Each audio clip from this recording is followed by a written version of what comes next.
Hello everyone. Starting this hour again in the occupied West Bank, 4 Palestinians have been killed by Israeli security forces this morning. We're looking at 4 different locations for you right now. Top left, Ramallah, where those protests have only increased in the past hour since we were on air. Protests against the Israeli occupation and what's happening, of course, in Gaza as well.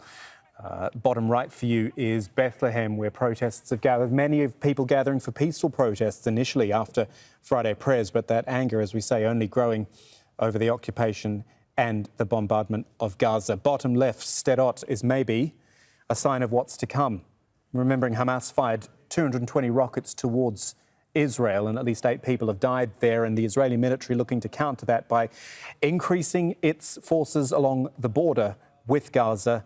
Up to, I think, 7,000 troops have been called up, and there are tanks in place as well. And of course, top right Gaza, quiet at the moment after overnight Israeli jets and tanks and artillery hammered the territory. 119 Palestinians, including 31 children, have been killed in Gaza since the offensive began on Monday. 4 locations for you, but all very much intertwined. Our correspondents are across all of those locations as well. There's Harry Fawcett in southern Israel. We'll talk to him shortly. Also, Safwat Al-Khalut in Gaza. Starting, though, Nida Ibrahim and Ramallah in the occupied West Bank. And things have really developed behind you in just the last hour, Nida. Yes, and we have also one more Palestinian who was confirmed dead by Israeli fire in one of the confrontations that are going on in the occupied West Bank. We're hearing that there are more than 200 locations in the occupied West Bank where Palestinians are confronting with the Israeli army. This makes the total toll of Palestinians killed in the occupied West Bank since the early hours of Friday to 5. 4 of them in these confrontations, and one the Israeli army says he attempted to attack the Israeli soldiers near the illegal Israeli settlement of Ofra. We have no way to verify the Israeli narrative, but this is something that usually also happens when Palestinians are killed by Israeli army's fire in military checkpoints. The army's narrative is usually that someone tried to conduct an attack. As far as their families are concerned, most of them say that that wasn't the case. Of course, in some cases, we know that Palestinians are attacking Israelis as part of what they want to do to fight the Israeli occupation. This is also one element of what Palestinians are trying to do now here. Protesters coming to near the illegal Jewish settlement of Beit El near Ramallah, where there is a military checkpoint and where Palestinians are using rocks, and we've seen them using fireworks as well as Molotov cocktails. These are Kamal bottles that are filled with petrol, a burning piece of cloth and some glue, and then it is targeted at the Israeli soldiers. It's lit and thrown at the Israeli soldiers.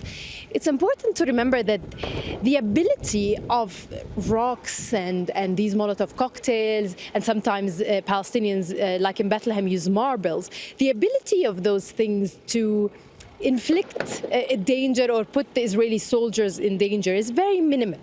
So Palestinian protesters are telling us, while they know that the power dynamic is not in their favor, it is one way of showing the Israeli occupation that they are not afraid, that they are going to still be fighting, and they're not going to be scared of the heavily armed soldiers that we are seeing now here in Beit El and in more than 200 other locations.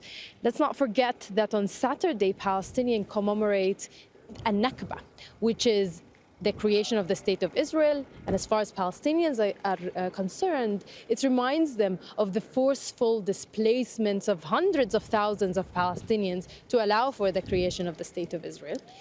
Of course, that was followed later by the occupation of the West Bank, the Gaza Strip, of course, the West Bank, including East Jerusalem. So there's a lot of frustration here at what this memory brings to the Palestinians.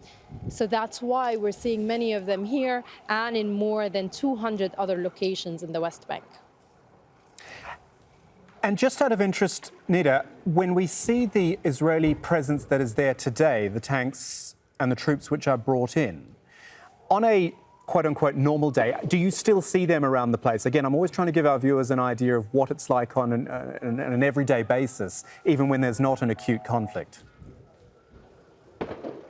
Even when there is not a protest, even when there is not a conflict, you might be seeing tanks here and there in the occupied West Bank. Now, the ones we're seeing today, including the foul-smelling water tank, are brought in here as a way to disperse the crowd, to intimidate the Palestinians. We've even seen by the Israelis the use of something here called musta'ribin, which is people who are Israelis who look like Arabs, to try and infiltrate in between the protesters to try and arrest them. So you have all these things that are related to protests per se, but you have other aspects of the Israeli occupation that are always there. You see the illegal Israeli settlements on any way between the one Palestinian city to another. Even if it's a half an hour away, you will be using bypass roads that are filled with more than 700 cameras. So the fact that the occupation is there is not something that it's easy to miss. But maybe some of these elements are just related to the protesters per se. Got it. OK, thank you. Nida Ibrahim in Ramallah in the occupied West Bank. That's top left on your screen right now. That's ground level, just down from where Nida and her team are broadcasting from. The four pictures you see on screen now tells an interesting story, because look at the one place that's quiet.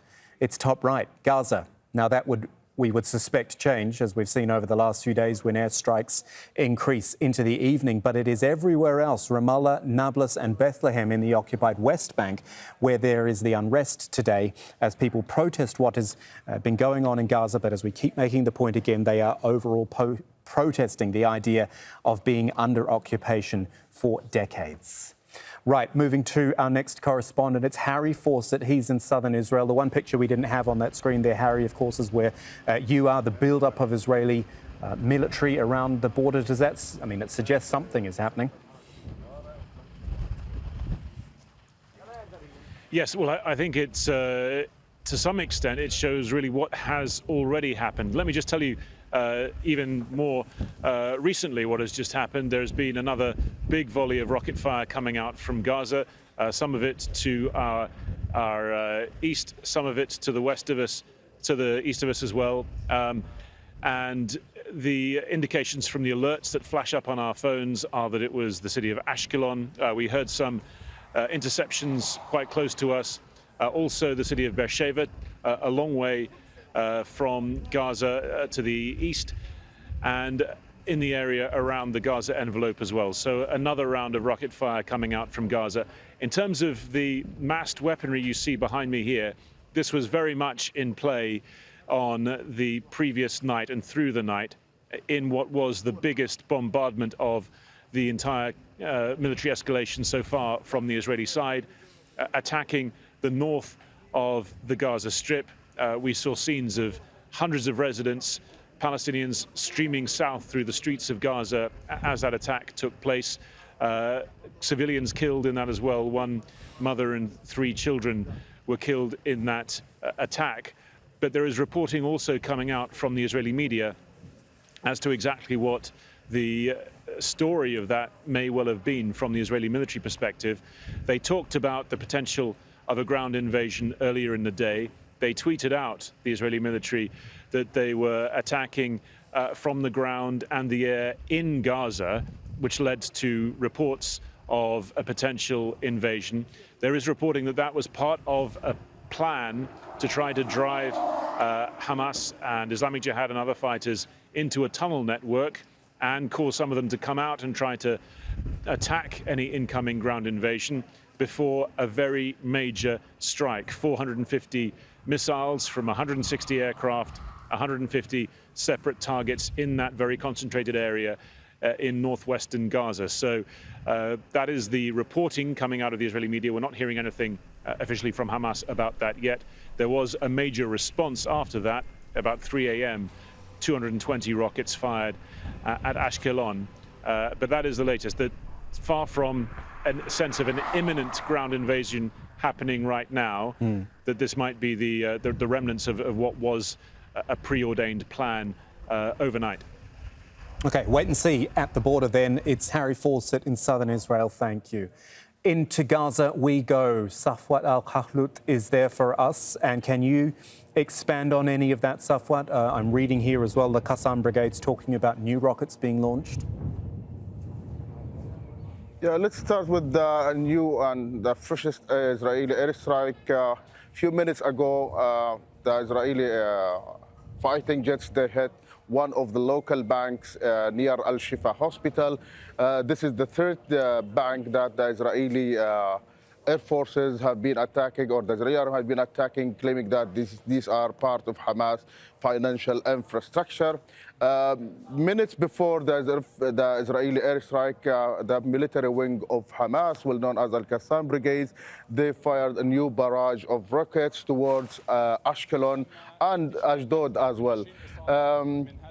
Earlier, we could realize that the Israelis are intensifying their fire in the central area of the Gaza Strip, specifically in Al-Bureij refugee camp. They hit some residential houses.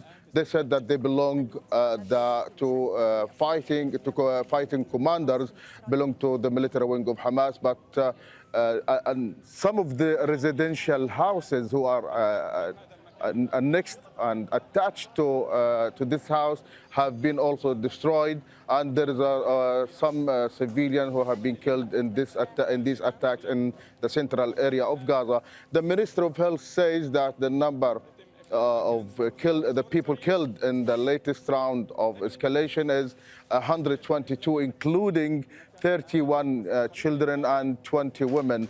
The number of injured people right up to 900 people, and the ambulance services, they told us they believe that there are more people under the rubble of the destroyed houses from the last night and even earlier in the Israeli attacks.